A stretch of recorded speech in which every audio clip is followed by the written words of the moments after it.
Bidin azani Allah wa iyyakum, rekan-rekan sekalian, mas-mas, mbak-mbak yang dirahmati Allah. Alhamdulillah kita bisa ketemu lagi di majelis kita ini dan kita masih dalam rangkaian membahas akidah. Sekarang kuis. Kuis itu apa? Pertanyaan. Kita sudah belajar tauhid rububiyah dan uluhiyah. Iku opo jane, panganan opo? Silakan ngacung. Malah cukup panganan, mun jelas kok. Apa?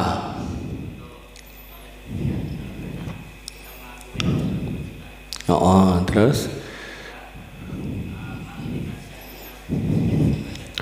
Oke, dah betul itu. Walaupun mungkin perlu ditambahi. Wah, langsung hadiahnya metu. Ambruk. Piye nggih? Ya Mas, kene ya. Ya, jadi rububiyah itu kita menyatakan Allah itu sebagai pencipta kita, Rob kita yang membuat kita, menciptakan kita, menjaga kita, beri rezeki kita. Semua hal yang dilakukan oleh Allah sebagai Tuhan itu yang bisa cuman Allah. Jadi tidak bisa makhluk yang lain. Kalau makhluk ada yang bisa itu atas izin Allah. Nanti Nabi Isa itu dikatakan dalam sebuah ayat bisa menghidupkan orang mati, kata Allah biizni, atas izinku.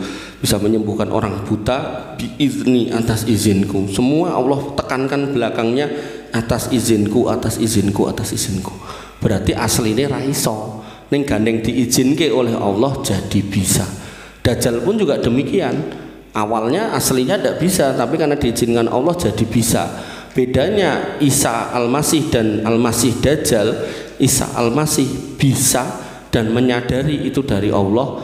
Nek Al-Masih Dajjal dia bisa tapi enggak sadar nek itu dari Allah, rumangsane iso mergo dirinya. Mirip koyok Korun, mirip koyok Fir'aun. Nah ini versi yang lain, yang lebih advan, yang lebih beda, lebih ekstrim. Makanya ikhwani fillah azani Allah wa iyyakum nggih. Nah, ketika sudah kita mengakui Allah itu sebagai Rob kita, pencipta kita dan seterusnya tadi, maka kita mengakui Allah itu sebagai satu-satunya yang kita sembah. Jenengan sholat hanya kepada Allah, ning yo ora mung sholat tok. Nek ada masalah ya lari hanya kepada Allah, berdoa hanya kepada Allah, bahkan jaluk sugih, jaluk jodoh yo hanya kepada Allah. Jangan jaluk kepada mana-mana. Nah, itu ndak bagus. Nek jenengan jaluk kepada Allah, jenengan akan ditemukan dengan jodoh yang terbaik. Gitu. Oleh karena itu maka tauhid uluhiyah dan rububiyah ini jenengan harus pahami, harus mau gak mau ya harus paham. Nah, kemudian kita masuk yang ketiga, yaitu tauhid asma wa sifat, yaitu mengesahkan Allah dalam nama dan sifat-sifatnya. Allah itu punya nama-nama. Lah nama-nama Allah dan sifat-sifatnya itu seperti apa? Allah menyebutkan di dalam Quran surat Al-A'raf ayat 180, walillahil asmaul husna. Allah punya nama-nama yang baik yang kita kenal dengan asmaul husna.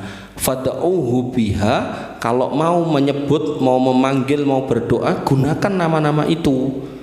Kemudian Allah mengingatkan wadzarul ladzina yulhiduna fi asma'i, hati-hati tinggalkan, jauhi orang-orang yang menyimpang dari menyebut namanya. Berarti ada orang menyimpang dalam menyebut nama Allah dan kita harus menjauhi. Ngerti nih orang itu menyimpang gimana? Kita harus belajar piye sing bener. Jenengan nggak akan bisa menilai sesuatu salah atau benar kalau jenengan nggak tahu mana yang benar. Gitu. Makanya kenapa jenengan kok mau atau bisa memakan makanan yang jenengan ada di depan jenengan itu, karena kamu tahu nek makanan itu halal. Ngerti nek halal, mergo wis sinau nek ngono kuwi ora haram, ya toh. Kok iki mbok pangan? Lah kan iki dudu babi, dudu daging kirek, dudu iki. Oh ya wis tak pangan. Kan gitu. Makanya nanti nek ada orang dikai apel misal iki yo. Mas Rendra apel dadak teko iki halal ratat gitu kan. Apel apa ya nek halal haram ini? Oh ada soal apel colongan apa enggak? Ya, tapi maksud saya dari sisi zatnya itu loh, bendahane. Itu nek wis jenenge apel, sayur-sayuran kan berarti halal semua. Ya. Tapi nek dari sisi proses mencarinya, nah itu bisa halal haram ya. Nah, makanya ikhwani fillah azani Allah wa iyyakum, para ulama mengatakan wa tauhidul asma wa sifat asraful ulum. Mempelajari tauhid asma wa sifat ini ilmu yang sangat mulia. Artinya kalau sampai kamu tahu, bisa, ngerti, paham, nanti kamu akan bisa membedakan bedone wong Islam karo wong Kristen iki apa. Kenapa wong Islam enggak boleh kayak wong Kristen, kenapa?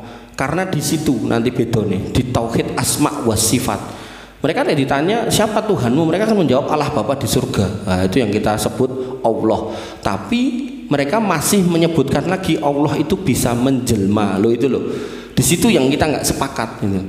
Menjelmanya Allah menjadi manusia itu dalam tauhid asma wa sifat tidak bisa.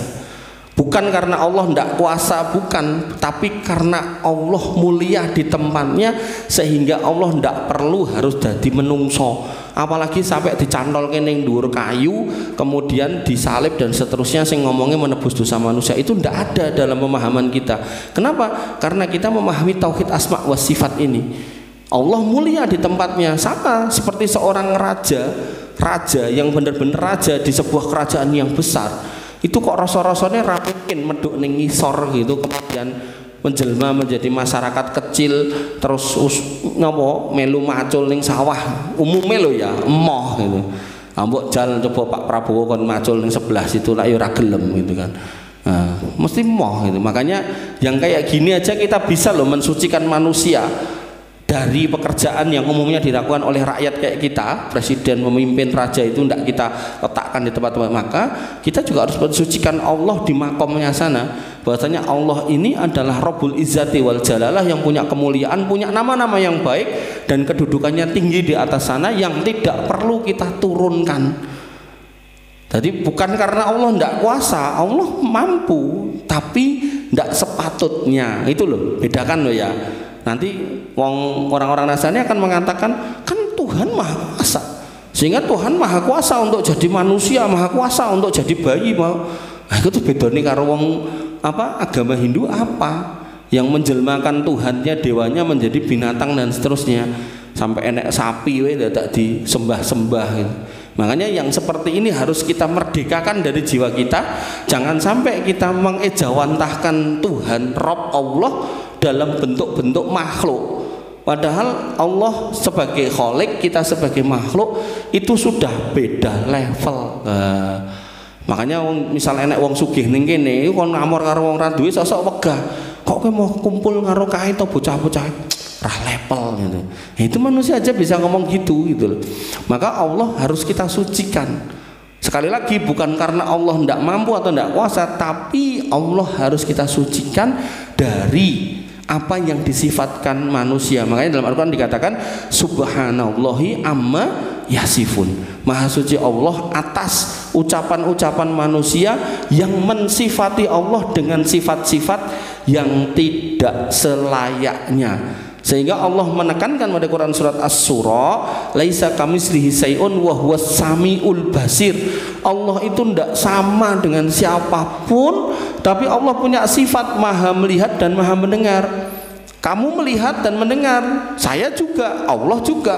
Tapi melihat dan mendengar kita sebagai makhluk dengan apa yang Allah mampu tentang melihat dan mendengar itu berbeda. Manusia kayak kita, ya. Misal wonge enek kita ndelok di situ, dia lagi membicarakan kita pun sudah nggak dengar.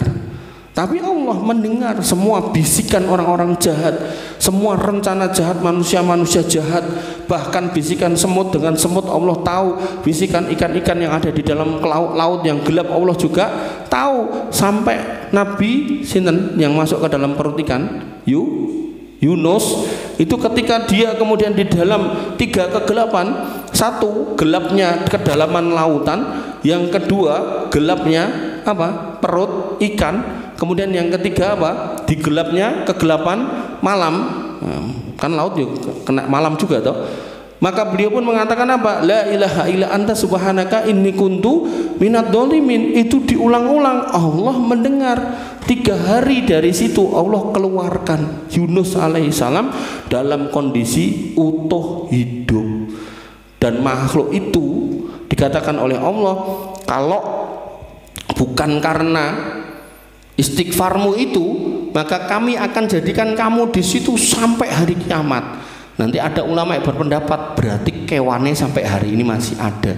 Makanya di dalam laut dalam, yang dalamnya sampai sekian kilometer dari permukaan laut itu, masih belum banyak yang tahu isine opo. Termasuk paus yang paling gede itu pun masih ada, dan dia jarang keluar ke atas. Nanti kalau dalam perjalanannya dia mau mati, kan banyak jumlahnya atau enggak cuma satu. Kalau dalam perjalanan dia mau mati, saya lihat di sebuah video, semacam video dokumenter itu, dia akan mencari tempat yang sangat jauh dan kemudian dia mati, dan kemudian dia tenggelam. Dalam proses tenggelam menuju dasar laut yang paling dalam itu, dia dimakan ikan hiu, dimakan ikan predator dan seterusnya, sampai akhirnya turun ke bawah, sampai di paling bawah nanti tinggal sisa-sisa dagingnya itu dimakan sama cacing-cacing, dimakan sama bakteri-bakteri, nanti tinggal tulang-tulangnya itu nanti didatangi bakteri penghancur tulang. Dan itu semua proses dari awal sampai akhir itu kira-kira selesainya sekitar 100 tahun gitu. Saking gede nih gitu. Makanya ikhwani fillah azani Allah wa iyyakum, di sini Allah pastikan kalau Allah tidak sama dengan kita atau siapapun dari makhluk. Makanya kalau kamu kemudian ada orang Tuhanmu sing di bahasa gitu muncul dan dia menunjukkan kae lho, enek gambare, enek bentuke, enek raine, enek sikile, enek fisike ketok di sawang, dan jenengan delok terus loh, iki kan kaya aku, duwe irung padha, ya toh, duwe rambut padha, duwe tangan padha, kan kaya kita sama. Maka di sini ayat ini kamu ingat-ingat, As-Surah ayat 11, laisa kamitslihi syai'un wa huwas samiul basir. Allah itu tidak sama dengan kita, berarti itu bukan Tuhan. Makanya nanti Dajjal ketika muncul, orang yang sudah ngaji kayak gini, dia akan ngerti kowe iki dudu Tuhan. Pisan ya kowe iki menungso kaya aku, sing keloro matamu iki lho siji picek siji gitu. Picek itu nek basa Indonesia ini picak, nek bahasa Arabnya akwar gitu. Jadi diterjemahkan akwar, ditulis akwar, diterjemahkan picak itu. Picak iki apa to? Picak iki matane satu sakit. Nah, ini basa kita picek itu gitu. Oh kasar Mas. Ya ngono ya piye meneh gitu. Nah, makanya dia pun mengatakan loh, nek kamu Tuhan, kamu bisa benar menghidupkan orang mati? Ya. Kamu bisa benar menyembuhkan orang sakit? Ya. Kamu benar bisa menurunkan hujan? Ya. Kita lihat nyata itu, bukan ilusi, bukan sihir. Tapi matamu sakit siji loh, kamu nggak bisa menyembuhkan, satu.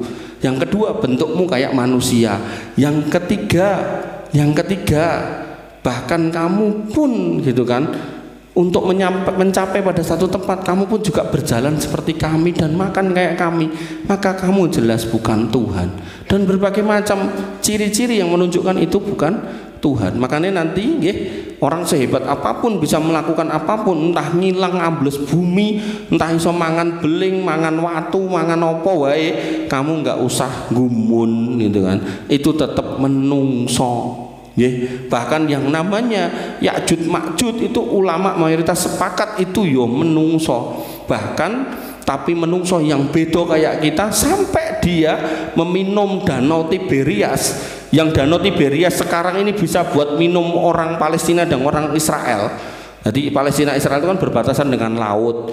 Nah, sumber air bakunya, air tawarnya itu danau Tiberias itu diminum orang sebanyak itu, jutaan orang.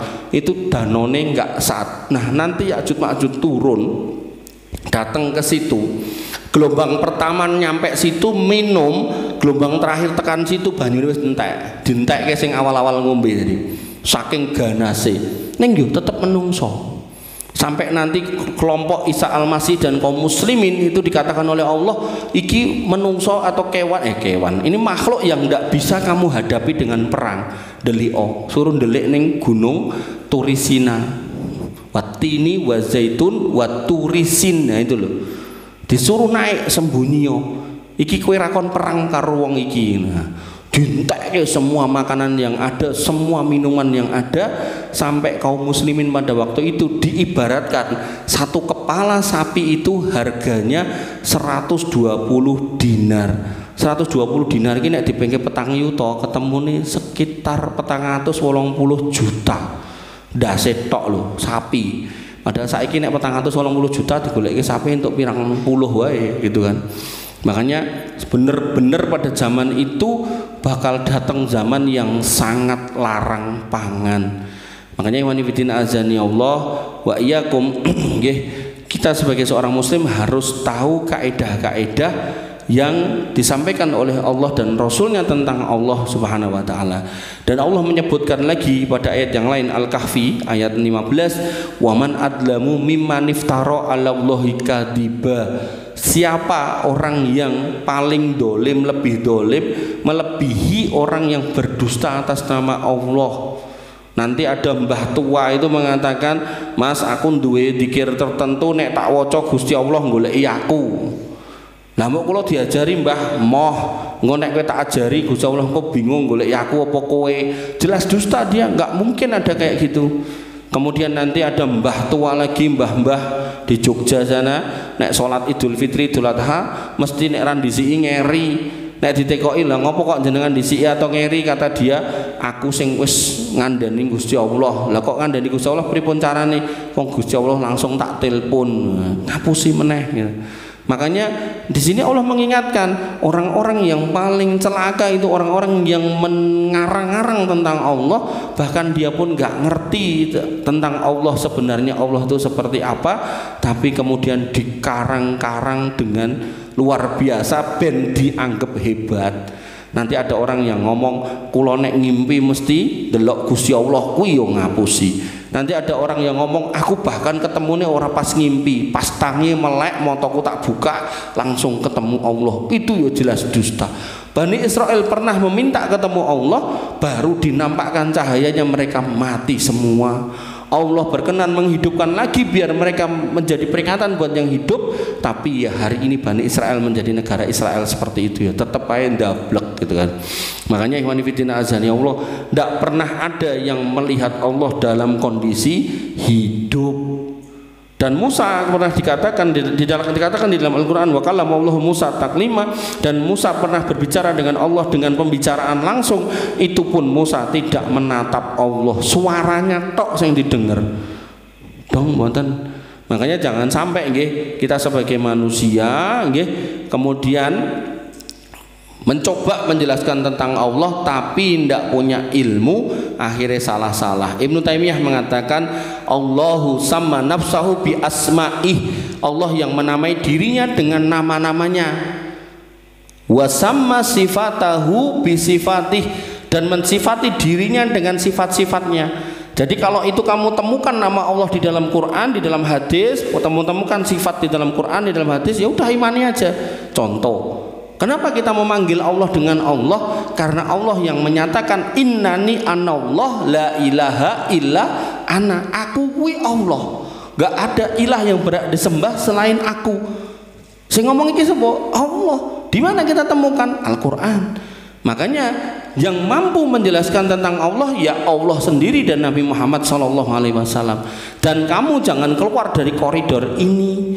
Ketika kamu keluar dari koridor ini, akhirnya ketemu nih karo sing ngawur-ngawur, ngarang-ngarang. Padahal Allah sudah mengingatkan, wadarul ladina yulhiduna fi asma'ih, ati-ati karo wong sing ngarang-ngarang nek jelaske nama-nama Allah. Faman ansaba asma'ahu li ghairihi faqad akhta'a. Siapa yang berani menyebut menisbatkan nama Allah kepada selain Allah, maka dia telah salah. Waman a'ta sifatahu li makhlukin faqad asbahahu. Dan barang siapa yang telah memberi sifatnya kepada makhluk, maka dia telah menyerupakannya. Jadi ada nama-nama tertentu yang tidak boleh dipakai oleh manusia kalau sendirian. Contoh Ar-Rahim, ada anak lahir dikai jeneng Ar-Rahim, ndak boleh. Biar jadi boleh gimana? Tambahi Abdurrahim baru boleh. Tapi nek langsung Ar-Rahim, jenengmu sapa Mas? Ar-Rahim, ndak boleh Mas. Jadi harus kemudian ada nisbatnya kepada abdun tadi, sehingga dinisbatkan kepada Allah Subhanahu wa taala. Makanya dalam menjelaskan nama-nama Allah disebutkan dalam kitab Bahar Al-Madzahib fi Usulil Aqidah karya Abul Hasan Al-Mardawi, beliau mengatakan asmaullah taufikiyah. Nama-nama Allah itu taufikiyah. Taufikiyah iki tegese wis enek ning Quran karo hadis. Nek kowe pengen ngerti wacanen kuwi sing mbok nggo. Jangan mencari di tempat lain, jangan mencari di sumber lain, jangan mencari dari referensi-referensi selain dari dua kitab itu atau dari kitab-kitab yang mengutip Quran dan hadis. La tusabbit lahu illa bidalil minal kitabi awis sunnah. Jangan pernah kamu tetapkan nama Allah kecuali kamu ambil dari Al-Quran dan Sunnah. Jadi nek kamu membacanya dari Quran dan Sunnah genah bener, kamu baca dari kitab, kemudian kitab itu merujuk ayat iki, hadis iki, insya Allah itu masih benar. Dan Ibnu Taimiyah kemudian mengatakan bahwasanya al-asmaul husna ma'rufatan fil kitabi was sunnah. Nama-nama Allah yang baik itu mudah didapatkan dan dikenal dengan baik di dalam Alkitab dan Sunnah. Wahiyalladzi taqtadi as-sana binafsiha, dan nama-nama itu secara hakiki menuntut pujian. Artinya kalau kita kemudian pengen mengenal Allah, ya itulah yang kita gunakan untuk memuji Allah Subhanahu wa taala. Kemudian dalam kalimat yang lain dikatakan kullu ismin min asma'illahil husna yahmilu ma'nan kamilin wa admin yaltamishul qulub al mu'minah likamali.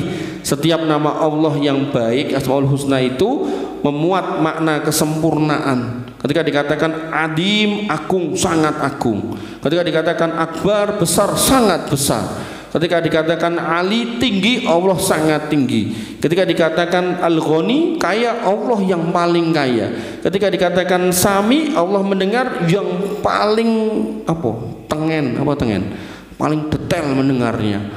Kemudian dikatakan Al-Basir, yang maha melihat, Allah melihat semuanya. Tidak ada yang samar buat Allah Subhanahu wa taala. Maka maknanya sangat sempurna dan sangat dalam. Dan kemudian mengimani asma wa sifat ini harusnya menghadirkan tambahan iman dan kekaguman kepada Allah Subhanahu wa taala. Dikatakan oleh sebagian ulama, man zada fi ma'rifatillah min hilali asma'i wa sifatih zada imanahu wa khufahu wa khusu'ahu wa kana ibadatahu khalisah. Siapa yang kemudian menambah pengetahuan tentang nama-nama Allah, nanti ada kitab namanya Fikih Asmaul Husna. Siapa yang mempelajari itu, mengenal Allah satu persatu dari nama-namanya ini, maka akan menjadikan imannya bertambah, rasa takutnya bertambah, kekhusukannya dalam ibadah bertambah, serta menjadikan ikhlas dalam beribadah. Makanya nek kamu misal seneng bola, itu kadang komentator bola kayak lo kan TV toh, gede cilik TV kan tergantung yang mbok punyai. Tapi nek wis nyoting wadoh ketok gegeritok itu kan cilik toh jane. Itu kadang aku ya heran, kok iso hafal iki nomor semene iki si Paijo telah menggiring bola dikirim ke si Joko dioper ke Bambang. Nah, kita iso ngomong ngono mergo itu nama-nama sing sering kita dengar. Bahkan nama-nama aneh-aneh gitu kan.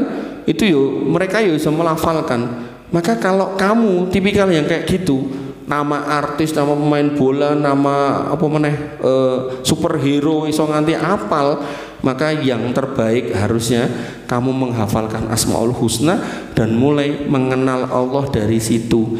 Iki jane Ar-Rahim itu apa, Ar-Rahman itu apa, bedanya Ar-Rahim sama Ar-Rahman itu apa, kemudian Al-Hakim itu apa, Al-Hakam itu apa, bedanya Al-Hakim sama Al-Hakam itu apa, kemudian Al-Kabir itu apa, Akbar itu apa, bedanya Kabir sama Akbar itu apa. Nah coba kamu pelajari, disitulah nanti dikatakan oleh ulama ini bahwasanya kamu akan menambah keimanan, menambah kekhusyuan dan menjadi seorang muslim yang ikhlas. Krungu Allahu Akbar, Allahu Akbar, orang mung Allahu Akbar ndak, oh iya aku ingin maca Allahu Akbar iki Allah Maha Besar, maknanya itu Allah itu besar sekali dan kita itu kecil sekali, hina sekali, nang mangkat. Nah, itu contoh. Atau kemudian ketika kamu randidit, nek wong rande iman dia akan mikir didi sapa sing kudu tak colong, pitike sapa sing kudu tak colong gitu. Tapi ketika kita tahu bahwasanya Allah itu Al-Basir, As-Sami yang Maha melihat, Maha mendengar, wah nek aku nyolong mesti Allah ngerti. Nek aku korupsi mesti Allah tahu. Gak mau dia nambah ketakutannya kepada Allah. Akhirnya yang terjadi apa? Oh iya, Allah itu Ar-Razzaq yang Maha memberikan rezeki. Akhirnya langsung melayu ning masjid, gelar sajadah, nek masjid nek karpete, nek karpete pengen dadak nggo sajadah tuh. Nah, salat apa duha. Ya Allah, ya Razzaq, kula dereng mangan 2 minggu. Nyuwun tulung mang paringi rezeki. Tiba-tiba enek sing teko ngene, Mas, go Mas nggih jenengan. Walhamdulillah. Loh ada loh orang-orang yang kelaparan tapi dia malu untuk minta. Sing enek akeh apa? Wong kewareken ning jek tetep ngemis. Nek perlu nyolong gitu kan. Naudzubillah ya. Nah, makanya Ikhwani fillah azani Allah wa iyyakum.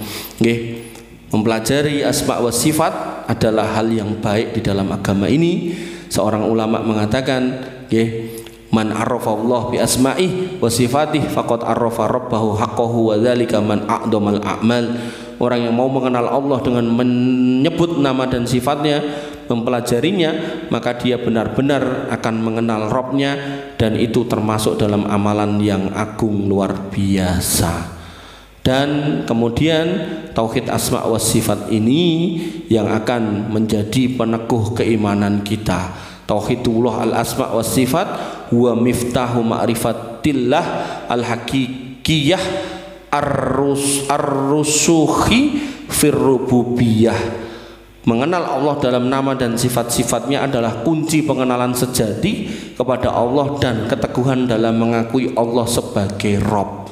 Makanya ketika kamu tahu Allah itu punya sifat-sifat yang mulia, nama-nama yang baik, maka kamu kalau ndelok enek wong nyembah sapi, nyembah wedhus, nyembah tikus, nyembah ula, dek ngono rek menungso diciptakan fi ahsani takwim dalam bentuk yang sempurna. Akalnya harusnya menjadi ulul albab, kok iso-isone nyembah kewan-kewan itu piye ceritane? Kita akan introspeksi, kok kayak gitu. Atau kemudian ketika kita nggak nyembah semua itu, terus kita ditawari sebuah jabatan, terus di situ ada amanah besar, wah ditawari tanah bengkok sebagai lurah, kok masalah dikorupsi, mikir itu, wah aneh Allah sing tahu selalu mengawasi, selalu mencatat. Bahkan Allah mengatakan di dalam Quran surat Qaf itu mayal fidu min qaulin illa ladaihi raqibun atid, yang mau ucapkan kata per kata itu ada malaikat raqib atid yang nyatet. Cobi malaikatnya nyatet, Allahnya menyaksikan. Makanya catatan malaikat itu tidak akan pernah salah. Ketika dihadirkan pada hari kiamat dituduhkan, nyoh catatanmu mbien, Allah bertanya kepada manusia yang catatannya ditampakkan, adakah yang dilebihkan oleh malaikatku? Jawabannya enggak. Adakah yang sudah kamu lakukan belum ditulis? Jawabannya enggak, komplit. Makanya ikhwani fiddin azani Allah wa iyyakum nggih, jenengan masih pada muda-muda, maka belajarlah jadi orang yang beriman dengan benar di atas tauhid asma wa sifat yang benar, sehingga menghadirkan pemuda-pemuda yang punya rasa takut kepada Allah. Nek duwe rasa takut, akhirnya kamu nanti nek gede dadi RT sing amanah, jadi RW sing amanah, jadi kepala sekolah sing amanah, jadi guru TK TPA yo sing amanah. Oh, guru TPA kok mosok mencabuli muridnya ngono terus piye? Kayak dilakukan ning masjid coba. Terus gimana gitu loh. Mana kemuliaan masjid yang disebut sebagai rumah Allah dinodai sedemikian rupa. Artinya kita sebagai seorang muslim ya harus mengkritisi diri kita sendiri. Kita jangan pintar mengkritik di luar tapi diri kita lupakan, jangan. Nanti lagi jadi ketua takmir, lagi jadi ketua RT, korupsi dana RT, terus piye nek dadi presiden, terus piye negarane kok didol, pulone didol siji ngene. Makanya ikhwan fillah azani Allah wa yakum, rasa takut ini yang harus muncul, dan Allah mengatakan innama yahsallah min ibadihil ulama. Rasa takut itu akan muncul dari orang yang disebut ulama. Ulama niku jamak dari alim. Alim itu adalah maknanya orang yang punya ilmu. Memang makna khususnya adalah alim ulama niko, tapi makna umumnya orang-orang yang menuntut ilmu kayak kalian itu juga akan menghadirkan rasa takut kepada Allah. Jadi ndak usah pesimis. Ini kan tugasnya ulama, ndak. Wong saiki ulama oke sing ngrawat di karo Gusti Allah. dadekke menteri agama ya korupsi, dadekke apa neh ya korupsi ya toh. Makanya ikhwan fillah azani Allah, Singapura bisa maju karena dikelilingi negara Melayu. Dia punya takut kepada negara Melayu, dia nggak pengen ketindas, jadinya dia maju. Israel ya toh bisa maju. Kenapa? Karena dia punya takut kepada negara-negara Arab. Nah daerah maju nggak digencet karo negara Arab. Akhirnya dia bertahan. Nah Indonesia ya toh kudune lo ya, kudune ya, punya rasa takut kepada Allah, kuwi ya ora gitu kan.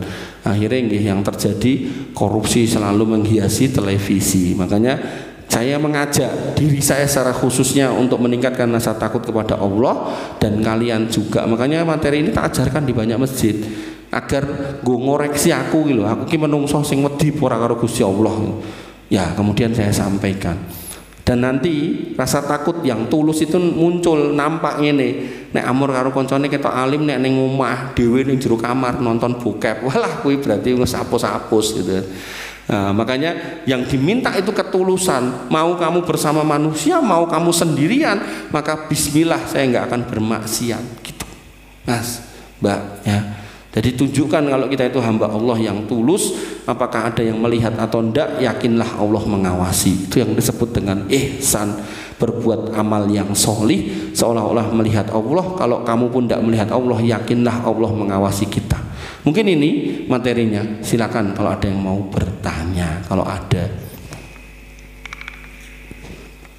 Iki kok do renek do kemana? Gak tahu. Atau pasti ada acara piknik kemana? Enggak juga. Enggak ada yang mau nanya? Monggo Mbak.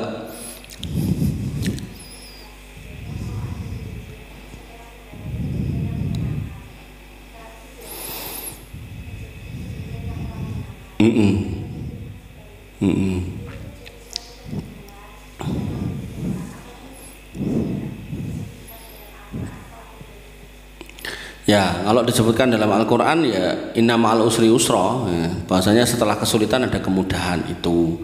Kemudian dalam ayat yang lain dikatakan bahasanya semua yang terjadi sama kita sudah tertulis di Lauhul Mahfud, ya pasti itu sudah tertulis. Nah kok ada yang nyenengke bar kuwi ra penak, ada sing ra penak bar kuwi nyenengke, ya memang faktanya orang hidup itu seperti itu. Jadi orang hidup di dunia itu nggih isinya kalau enggak nangis yo guyu, bar setu minggu bar nangis guyu kan gitu. Kalau enggak pusing nggih bahagia, kalau enggak dedet yo duedet, kalau enggak seneng yo sedih gitu kan.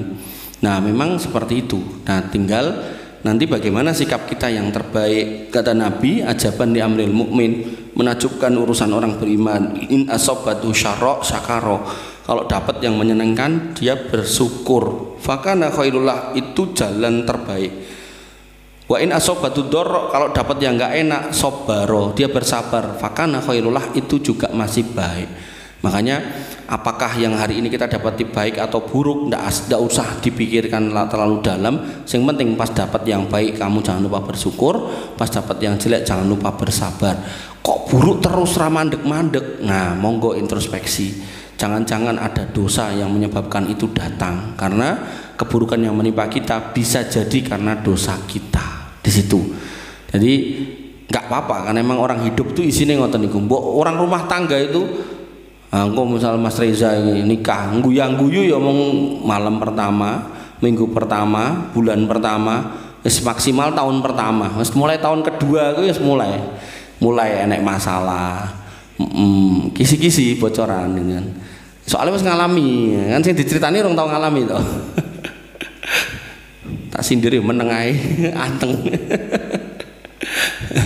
Loh, artinya ketika ini saya sampaikan, maka ya kalian ini walaupun saya membahasakan Reza ya, semua kalian ya harus mempersiapkan.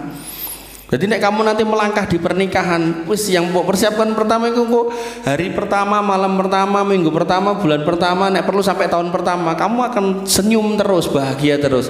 Neng kamu juga harus mempersiapkan loh, mulai mungkin tahun kedua atau tahun ketiga wis mulai di situ ada muka-muka merengut, sok-sok meneteskan air mata, wah. Dan parah lagi, enek sing kemudian lagi malam pertama wis padu ya enek gitu kan. Makanya itu nek gak dipersiapkan meledak dier, akhirnya jadi konflik rumah tangga. Parah lagi yang tadi saya lihat, seorang tentara ganteng gagah, sini tulisannya propos, kurang piye coba. Jenenge kayak jeneng Islam meneh, Tengku, saya lali aku. Tengku sapa ngono. Berarti kan iki wong Islam wong Aceh gitu kan. Tentara provos gitu kan. Apa? Padu karo bojone. Bojone ratahan karo sing lanang. Akhirnya minta pisah rumah dia. Wong ra dinafkahi, golek nafkah dhewe, dodolan macem-macem lah gitu. Akhirnya sing lanang gane duwe kebiasaan elek main judi online. Oh. Akhirnya apa ya mungkin kalah kurang modal ya marani sing wedok mungkin ra dikeki, sing wedok dipolo bahkan dipateni coba. Padahal dulu pas ketemu ya tak kira loh seneng padha seneng. Malam pertama, malam kedua, bulan pertama, bulan kedua ya bahagia. Tapi ya seperti itulah syaitan menjerumuskan. Makanya pentingnya majelis ilmu itu bahkan kamu kalau udah nikah pun ya wajib. Makanya bapak-bapakmu, pakde-pakdemu mungkin atau mbah-mbahmu yang hadir itu wajib. Sampai saya katakan jenengan tinggalkan ini, nah insya Allah galau gundah gulana itu datang. Karena tabiat syaitan itu akan mendatangkan fitnah setiap saat. Nah juga jenengan lawan dengan majelis ilmu, jenengan meh nglawan nganggo apa? Ilmu kanuragan apa wae ra iso gitu kan. Makanya kembali ke pertanyaan jenengan tadi, memang orang hidup dinamikanya nggih ngoten niku. Jadi kalau enggak seneng nggih susah, kalau enggak bahagia nggih sedih, bahkan ya ada yang sedihnya berkepanjangan, sakitnya berkepanjangan, maka kuncinya adalah syukur dan sabar, gitu aja. Ada lagi yang lain, Mbak, Mas, tidak ada kah? Tit, tidak ada, oke, pripun, Mas, wes, nanti nitip barang, piye. Ya.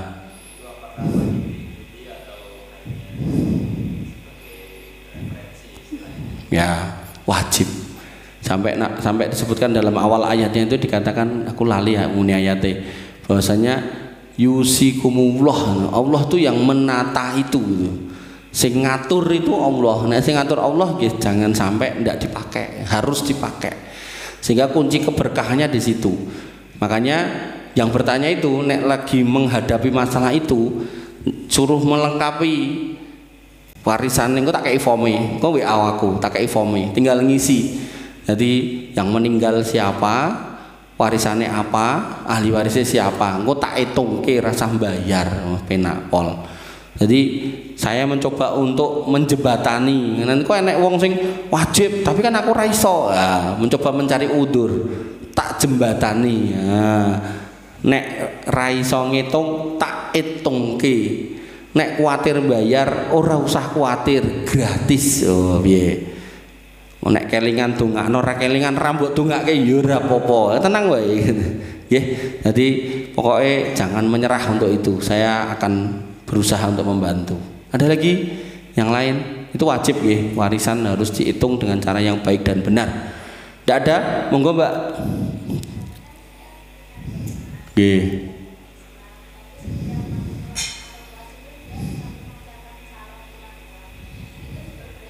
Tidak boleh. Jadi orang Islam harus mengucapkan salamnya orang Islam. Itu yang terbaik. Apalagi kalau salamnya orang lain itu salamnya yang berbau-bau memuji Tuhan orang lain, ya, itu tidak boleh. Contoh misal Om Swastiatsu, Namo Buddhaya, itu kan artinya terpujilah nama-nama Buddha. Nah, itu tidak boleh orang Islam mengucapkan kalimat itu. Atau keselamatan semoga datang dari Sang Hyang Widi, Om Swastiatsu, itu artinya itu ya tidak boleh orang Islam mengucapkan itu. Makanya tetap yang terbaik niku nek kelas kamu mayoritas muslim ucapkan salam, assalamualaikum, udah paling aman. Dan setan ini pinter, wong Islam nek ngucapke kuwi diganggep atau digawe ana rasa isin pekewuh, tapi nek ngucapke salame wong liya, wah dikit dianggap hebat lah, opolah, toleran gitu kan. Padahal jane ya ora. Justru kita orang Islam tuh ketika mengucapkan assalamualaikum kita mendoakan sing ning kono. Justru itu sing terbaik gitu ya. Jadi jangan mengucapkan kalimat-kalimat wong liya lah gitu. Wis gampangane ngene lah. Ada seorang suami, seorang istri, ya toh? Terus seorang suami ini hampir tiap hari ngomong ke istrinya, I love you, gitu kan. Maka istrinya mesti seneng apa ora? Seneng apa ora? Hoi, seneng apa ora? Seneng guyang guyu gitu kan. Lah pas lagi melaku bareng enek wong wedok lewat, suamine I love you ya, ning wong wedok sing lewat. Kira-kira bojone seneng apa ora? Woi. Nesu lah. Nek perlu refleks disampluk gitu kan. Makanya nggih Allah sebagai yang mengajarkan salam itu di dalam Quran kan disebut salam itu. Maka ya pasti akan marah, pasti akan durhaka, pasti akan murka kok durhaka. Murka ketika seorang hamba wis diajari salam yang terbaik malah nganggone salam sing elekan gitu. Ini persepsi kita loh ya dari sisi agama. Nek wong lain ya terserah dia lah. Maksudnya agama dia lah. Lakum dinukum waliyadin. Tapi kan pertanyaan ini ditanyakan oleh seorang muslimah di masjid, dijawab oleh seorang ustadz guru ngaji kan gitu. Maka ya dijawab pakai persepsi agama. Tidak ada masalah. Makanya kamu nek ada acara di rumah, gitu kan, rumahmu, di keluargamu, misalnya nek non muslim 1 atau 2, pakai salam kita aja, assalamualaikum warahmatullahi wabarakatuh. Udah selesai. Kita doakan semua keluarga kamu yang ngumpul walaupun ada satu yang berbeda agama itu, tidak apa-apa. Karena kita pengen keselamatan buat saudara-saudara kita. Sudah usah pakai salamnya sopo-sopo, iku wae cukup gitu. Ngono ya. Dan kita harus mengimani apa yang dikatakan oleh Allah Subhanahu wa taala, wala tahinu wala tahzanu wa antumul launa in kuntum mu'minin. Jangan kamu merasa sedih, jangan kamu merasa hina, merasa rendah. Kalau kamu mempraktekkan agama, bangga gitu loh. Kamu itu orang yang mulia di mata Allah, yang tinggi di mata Allah. Nek kamu tenan-tenan orang beriman. Makanya kalau kantek kita itu malu ngucap salam kita, dipertanyakan, kowe iki jane imanmu bener apa ora gitu. Ada lagi yang lain? Silakan. Raka? Mengke. Kapan ngenteni jenengan mantuk? Dah, Mbak, yang belakang ada enggak? Enggak ada? Tit. Oh, monggo. Ngene ra ketok. Siap, piye? Pekerja masjid. Maksudnya? Oh, pembangunan masjid. Dapat pahala. Gaji. Batal apa enggak? Jawabannya ada potongan apa enggak? Insya Allah enggak, tergantung niatnya nggih. Insya Allah enggak, karena dia juga harus ngasih nafkah keluarganya. Contoh ya, saya contohkan seorang ustadz berdakwah, nah kemudian dikasih amplop, enggak apa-apa. Tapi menjadi salah nek de ngarani, aku nek rambut kei semene aku mau mangkat, atau enggak ada omongan itu pas dilungi. Isine misal 300, dhek pikirane kudune tarifku 500, kan kurang 200. Sesuk wegah teko dengan berbagai macam alasan. Disitulah dia batal pahalanya. Makanya nggih, seorang muslim ketika memang profesinya sebagai tukang bangunan dan bangun masjid, nek memang dia butuh untuk menafkahi keluarganya, terima aja itu sebagai bayaran, dan nanti dinafkahi kepada istrinya, malah dapat kerjaan yang baik di tempat yang baik dan bisa menafkahi keluarga. Tapi syukur-syukur iki umpama nggarap masjid, nek tukangi dina hati prei ora to? Tergantung, enake tergandengi. Nah, anggap aja libur. Nah, misal Ahad disepakati kerja bakti. Nah, tukange melu terus ngomong, aku sing Ahad rasa dibayar. Nah, itu lebih baik gitu. Enggak apa-apa. Artinya dari sekian itu harapannya dia kemudian menafkahkan skillnya itu sesekali gitu. Tapi enak mungkin sak kampung misal sepakat sambatan ra nganggo tukang, mungkin misal sak kampung tukang kabeh ku sambatan gitu kan. Wah, ra mangkat. Mergo disambati. Nah, itu ya jelek kayak gitu ya. Nanti nek sepakati sambatan ya sambatan, aja kemudian njaluk bayaran gitu. Gitu. Ada lagi yang lain? Enggak ada. Cukup. Ya bro, mereka apa? Timbang buat batin udah digondong loh. Tidak ada, oke. Kalau nggak ada kita tutup dengan doa nggih. Bismillah. Rasido. Nasi ngomong kosek mau sidora? Ya rasido. Sidora? Alah. Ngomongnya kosek. Nggih, kita tutup dengan doa nggih. Mudah-mudahan Allah menjadikan kita semua anak-anak yang solih dan solihah, dan menjaga negeri kita ini agar terus menjadi negeri yang diberkahi oleh Allah Subhanahu wa taala. Bismillahirrahmanirrahim. Alhamdulillahirabbil alamin. Hamdan syakirin hamdan naimin hamdan yuafi ni'amahu wa yukafi mazidah. Ya Rabbana lakal hamdu kama yanbaghi li jalalika wa adimi sultanik. Rabbana lakal hamdu anta nurus samawati wal ardi wa man fina wa lakal hamdu la ilaha illa anta subhanaka inna kunna minadh dhalimin wa illam taghfir lana wa tarhamna lanakunanna minal khasirin. Allahumma ighfir lil muslimina wal muslimat wal mu'minina wal mu'minat al ahya'i minhum wal amwat innaka sami'un qaribun mujibud da'wat ya qadiyal hajat. Rabbana dhalamna anfusana wa illam taghfir lana wa tarhamna lanakunanna minal khasirin. Rabbana ighfir lana dhunubana wa liwalidina warhamhum kama rabbawna shighara. Allahumma ighfir lahum warhamhum wa'afihim wa'fu anhum wa akrim nuzulahum wa wasi' madkhalahum waghsilhum bil ma'i wasalji wal barad. Allahumma taqabbal minna siyamana wa qiyamana wa ruku'ana wa sujudana wa takhassu'ana wa tadurrana la ilaha illa anta subhanaka inna kunna minadh dhalimin wa illam taghfir lana wa tarhamna lanakunanna minal khasirin. Allahumma ja'alna minas solihin. Allahumma ja'alna minas solihin. Allahumma ja'alna minas solihin. Allahumma ja'al hadzal baladan aminan mutma'innan warzuq ahlahu minas samarati wajrubna wa banina an na'budal asnam. Allahumma aminna fi awtanina wa aslih a'immatana wa wulata umurina. Rabbana atina fid dunya hasanah wa fil akhirati hasanah wa qina adzabannar wa qina adzabannar wa qina adzabannar. Wa akhiru ta'wana alhamdulillahi rabbil alamin wa sallallahu ala nabiyyina Muhammadin wa ala alihi wa sahbihi wasallam ajmain. Akhiru kalam subhanakallahumma bihamdika asyhadu an la ilaha illa anta astaghfiruka wa atubu ilaik. Assalamualaikum warahmatullahi wabarakatuh.